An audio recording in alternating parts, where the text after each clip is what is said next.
दुनिया में हर इंसान चाहता है कि उसे सुंदर दुल्हन मिले, लेकिन सोचिए अगर शादी के बाद घूंघट उठाते ही दुल्हन भूतनी निकली तो आपका क्या हाल होगा। आपका तो पता नहीं, लेकिन भारत के बिहार राज्य के दरभंगा जिले में एक नेहरा नाम का गांव है जहां ऐसा ही कुछ हुआ है। आइए आपको पूरे किस्से पर लेकर चलते हैं।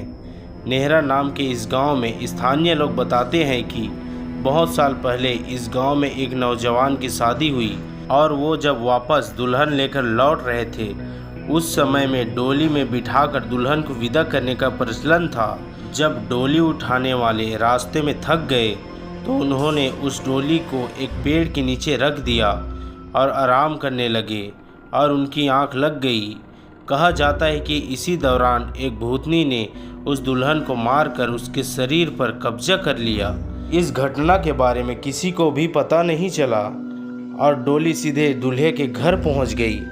रात को जब दूल्हा सुहाग रात मनाने के लिए अपने कमरे में गया और जैसे ही दुल्हन का चेहरा देखने के लिए घूंघट उठाने लगा तो अचानक उसे जोरदार प्यास लगी और पानी पीने की इच्छा जताई।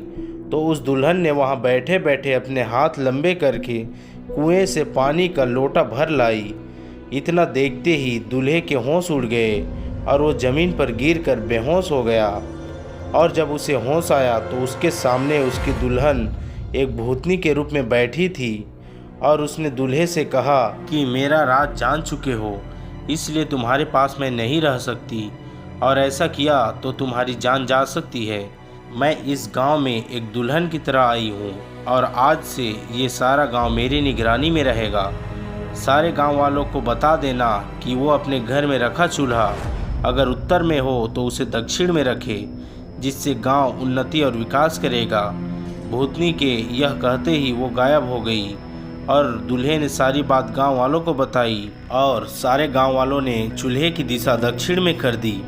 शास्त्रों में बताया जाता है कि चूल्हे को दक्षिण में रखना अशुभ माना जाता है, क्योंकि भूतों और यश की दिशा दक्षिण दिशा होती है। सामान्यतः चूल्हे को कहीं भी इस दिशा में नहीं रखते, लेकिन इस गांव के लोग कहीं भी चले जाएं, लेकिन अपने घर के चूल्हे की दिशा दक्षिण में ही रखते हैं। दोस्तों, ऐसे मज़ेदार और डरावनी कहानियों के लिए हमारे चैनल को अब भी सब्सक्राइब कीजिए और शेयर करना ना भूलें। धन्यवाद।